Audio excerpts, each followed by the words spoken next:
The Black Hussars by Mitchell Lüthi, performed by Scott Miller, produced by Citadel Studios for Sentinel Creatives.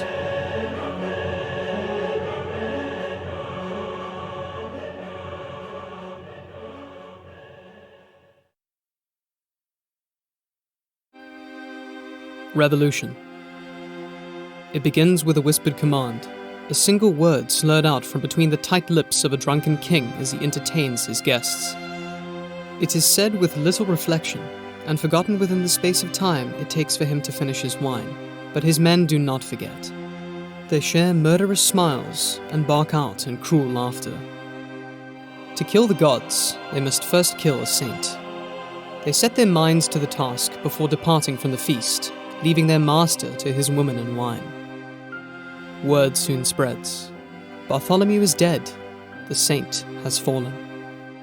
It is a sad cry at first, low and mournful. The words are carried on the tongues of the most downtrodden, sung out by those with little left to lose. The lament spreads through the streets like wildfire, and then to the other cities. River cutters bear the death notice across the continent, from one port to another, until the whole of Greater Varin comes to know of a great man's passing. Pale-faced men and women share words of comfort and wipe away each other's tears. They pray in secret, hope in silence, and curse King Behan with all their hearts.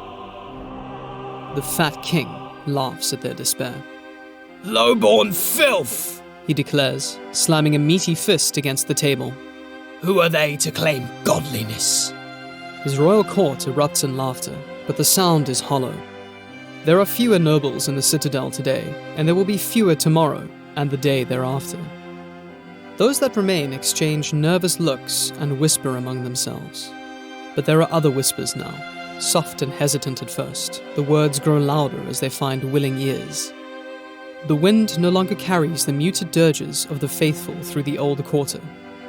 Their sorrow has been replaced by cold fury, hope with determination, and their prayers an implacable will. The streets are quiet and empty, concealing the restlessness of a city on the brink. The fat king frowns and pushes aside his woman and drink. He turns to his advisors now, seeking their counsel as he feels the net he himself has cast grow tighter around him. His power is waning. This will not do. It will not stand.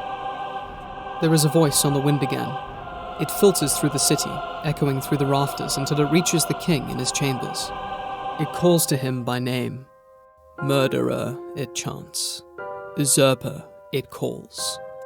Other voices soon join in, and the solitary cry becomes a roar. He sends his men to clear the streets, to silence those who would see him undone. As the chants turn to screams, the fat king feels something he has not felt in a long time, the icy touch of fear. It begins in the same way that it will end, with an execution.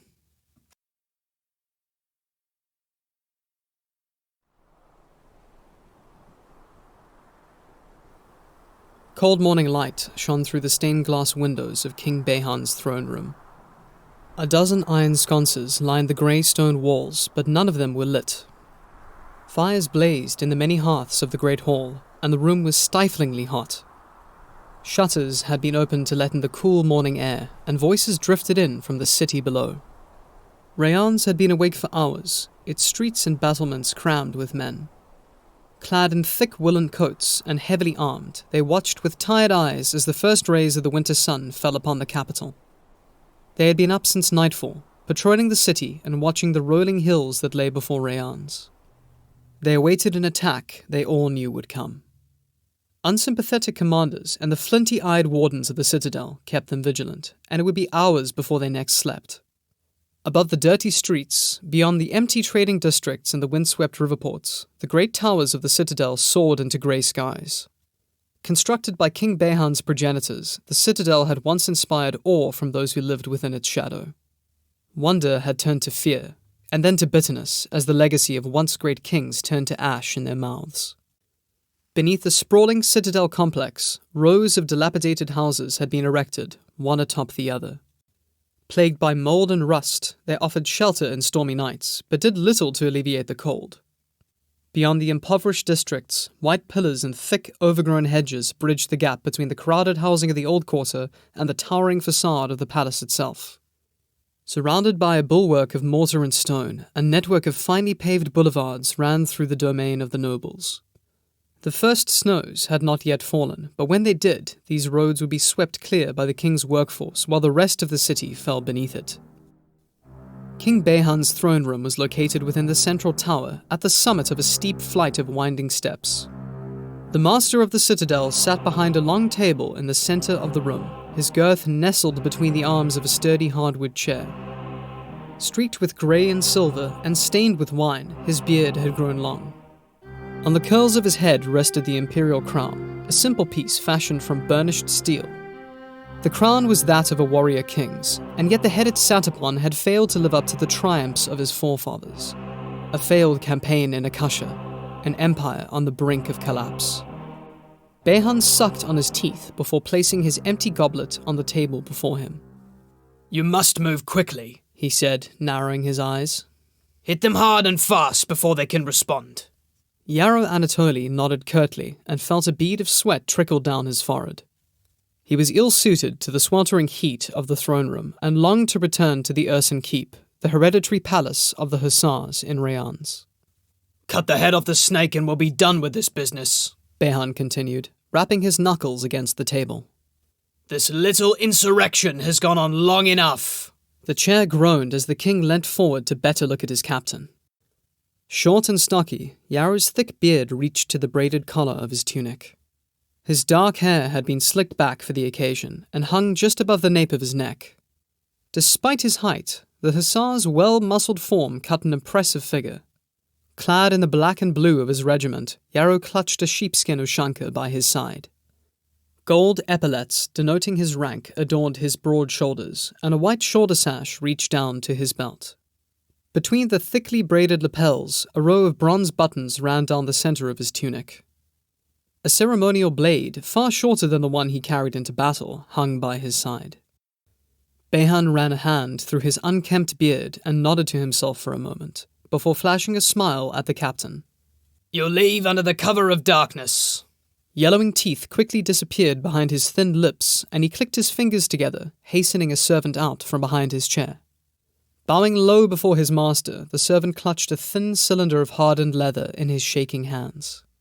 Behan stared at the servant as he accepted the proffered tube, his brow creased by the sneer that tugged at his lips.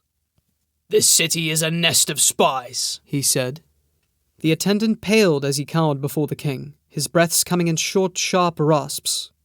Behan considered him for a moment, enjoying the stench of the man's fear, before he rolled his eyes contemptuously, sending the servant on his way.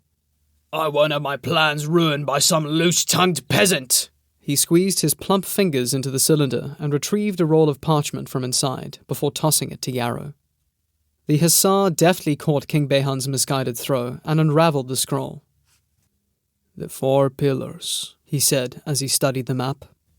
He ran a finger over the delicately illustrated outcrops depicted on the scroll.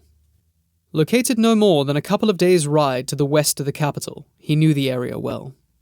It was a desolate region, consisting of nigh impenetrable forests and the steep, rocky hillocks that gave the area its name. He trained there as a prospect, and spent many a painful night beneath the administrations of his former swordmaster. Indeed, Behan replied.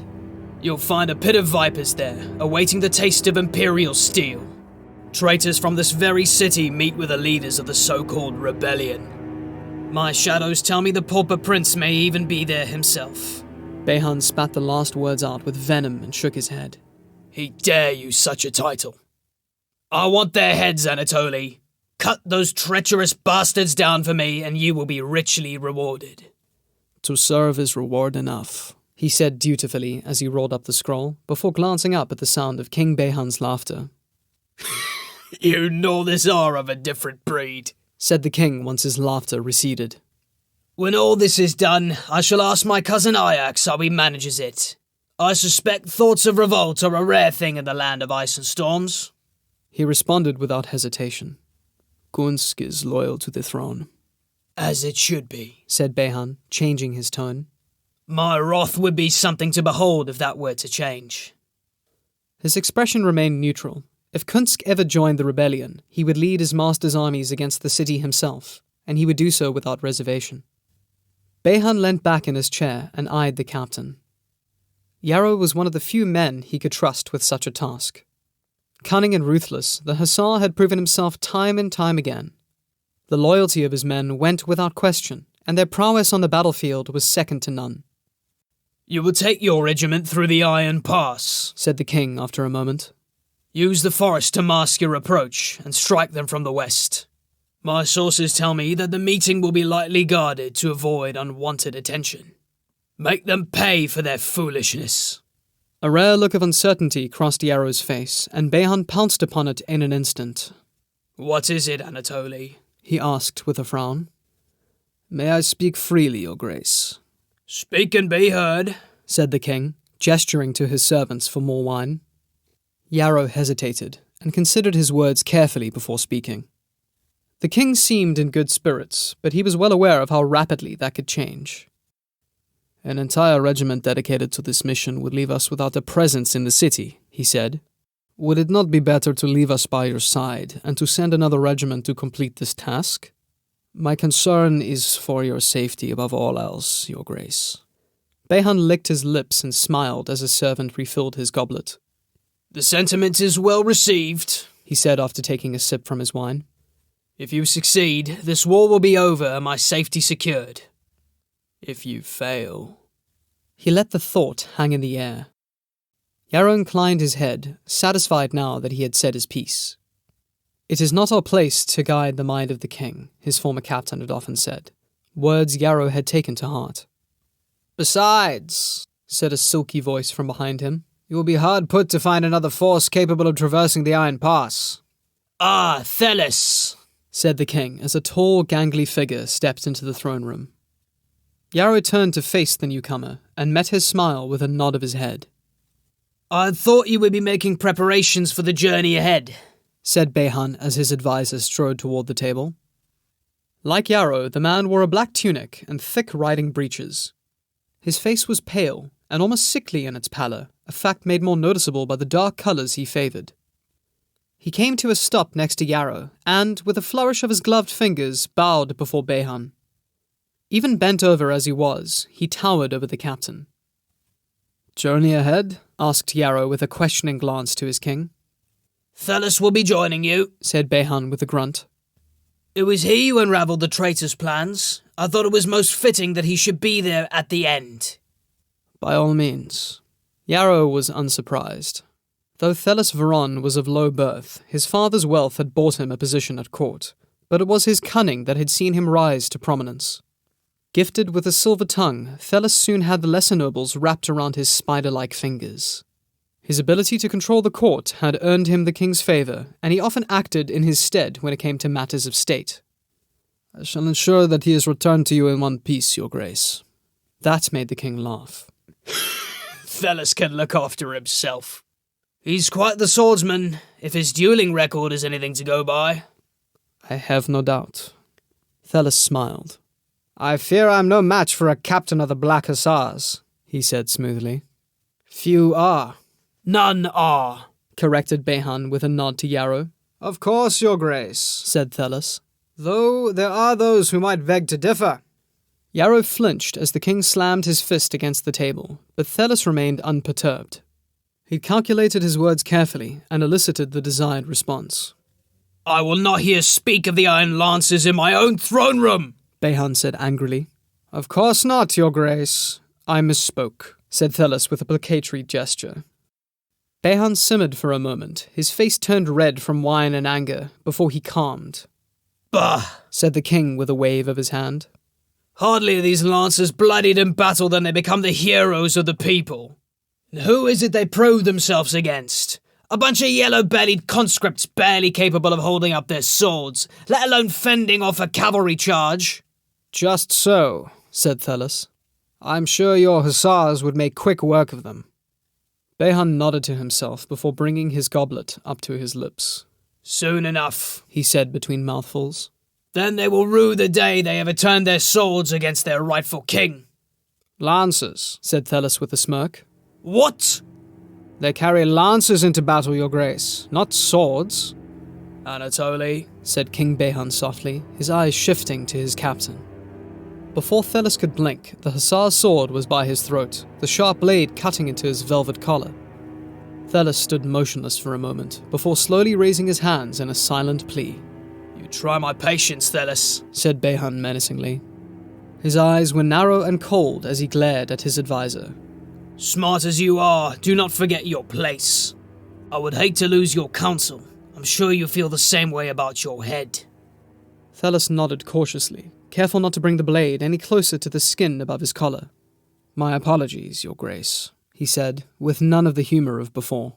It shall not happen again. See that it doesn't, said Behan with a nod to Yaro.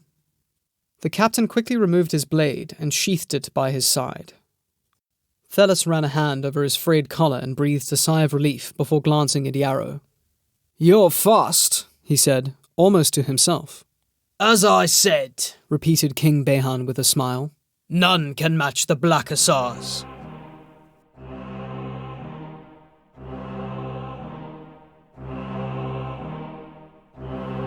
Anatoly removed his sword belt before pulling back his chair and sitting down at the head of the table. What news? Said Bellis to his right.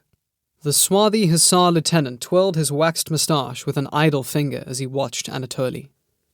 When they're all here... Yaro reclined in his chair and stared down at the row of empty seats. The blackwood table filled the length and breadth of the hall, and a dozen hardback chairs were squeezed up against it, waiting for their occupants to fill them. At the heart of the Urson Keep, the den was a narrow chamber made up of thick rugs, a small library of books, and the table itself. This was where disputes between the hussars were settled, plans discussed, and prospects the young hussars in training considered. Upon each of the 12 seats, the names of the Black Hussar lieutenants and the lieutenants that had preceded them were inscribed. These officers commanded the separate companies of the regiment known as claws. Each claw was made up of as many as 50 hussars and operated under the overall command of Yaro himself, though they had often operated autonomously in the past. As was custom, the lieutenants were given the opportunity to question his orders in the den, and even to challenge them, but nowhere else. Bellis nodded and refilled his cup before offering the jug of kvass to his captain. Yaro waved it away with a shake of his hand and watched as the first of his officers trickled into the den. Slowly but surely, the seats were filled, and the soft hubbub of expectant chatter filled the room. A summons with such short notice meant something was afoot, and they were all eager to hear what news their captain had brought from the citadel. There sat the long-haired veteran Abarov beside the inseparable and often insufferable Yasliv twins, Yuri and Ochenko. Siros, their banner-bearer, conversed energetically with the officer to Bellis's right, while Bellis himself finished off the rest of his kvass. Foam from the spiced milk intermingled with the lieutenant's moustache, and Yaro resisted a smile before calling the meeting to order. Hussars! He called, raising an upturned palm in greeting. The conversations immediately ceased as his men turned their attention to him. It fills my heart with warmth to see you all in such lively spirits after the Vorgar campaign. His eyes moved across the room, meeting each of his officers in turn, before coming to a rest on the empty seat at the end of the table. I see Piotr is still not with us, he said somberly. May Urin aid his healing and bring him back to us with all haste. His prayer was echoed back to him by the hussars, before Ochenko interjected. It would take more than a painted man's spirit to see Piotr low. The other officers thumped the table in agreement, and the sound reverberated through the room, bouncing back against the walls as it was amplified. Yaro finally relented, and a smile spread across his face. The war against the encroaching Vorgarian tribes had been a trying affair, and many of his men had suffered grievous injuries, and even death. But their losses had been few in comparison to those sustained by the Vorgarian tribes. The painted men had been reluctant to meet them in open battle at first, and had harried the Black Hussars and King Behan's supporting regiments from the shadow of the great forests that cloaked the western territories. It had taken all of Yaro's guile to draw them out, but when he did, the battle had been short and violent. The painted men had been decimated. Those that had survived the Hussars' wrath had been sent fleeing back into the forests and into the territories beyond Behan's rule. We have new orders, he said once the room had settled. The king himself has set the task for us. It is of vital importance that we do not fail." His lieutenants looked at him in anticipation, the trials of Vorgar all but forgotten. Yaro pursed his lips and stared around the room uneasily. He knew the Hussars well enough to predict how they would respond to what he had to say. "The regiment has been ordered to move on the 4 Peaks, where the rebellion's leadership will be meeting with traitors from this very city.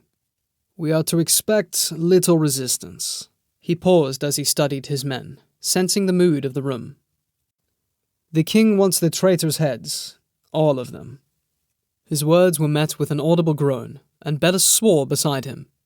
"Like assassins in the night," said Aberov with a sneer, the twins nodding beside him. "There is no honor in this," agreed Urkbart, the youngest of the officers.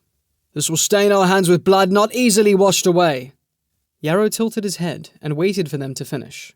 The regiment was a proud one, and to play the role of killers left a foul taste in his mouth, but the king's word was law, and his orders sacrosanct.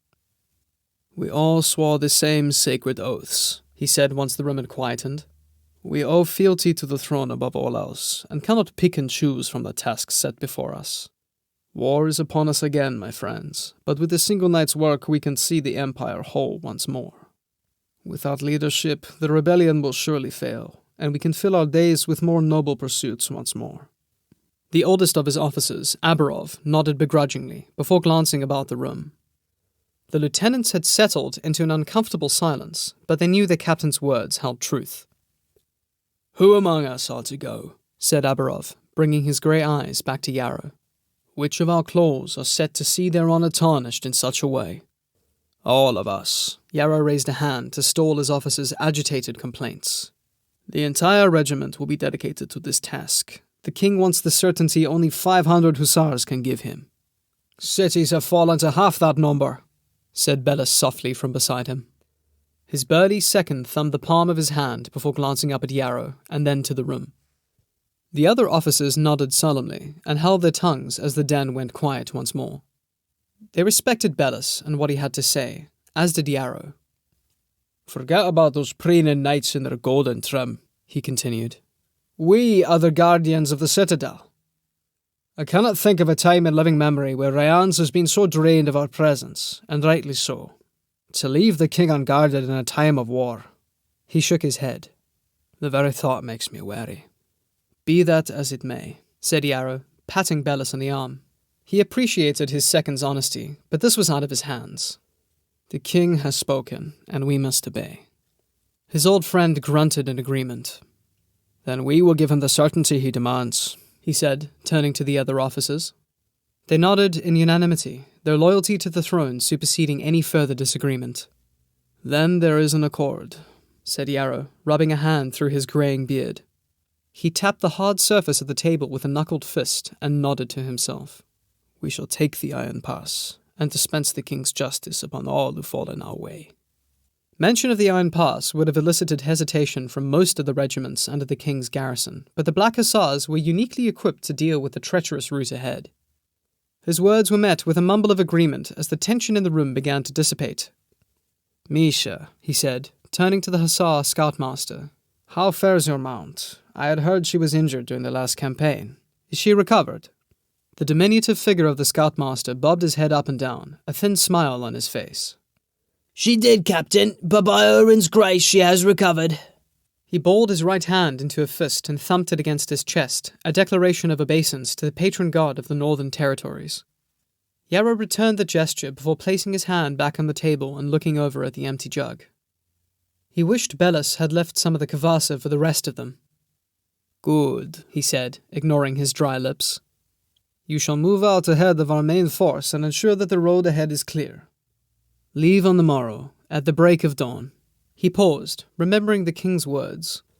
"And take some of the prospects with you. Behan believes there are spies within the city, watching our every move. It would ease his nerves if you made your departure look like a training exercise." Misha wrinkled his nose at the thought of the young trainees getting in his way, but didn't complain. Yaro nodded his thanks to the scoutmaster and raised a hand to call the meeting to an end before hesitating. "There's something else." He gritted his teeth as his officers made ready to leave. "Thelis Veron of the King's Court will be joining us."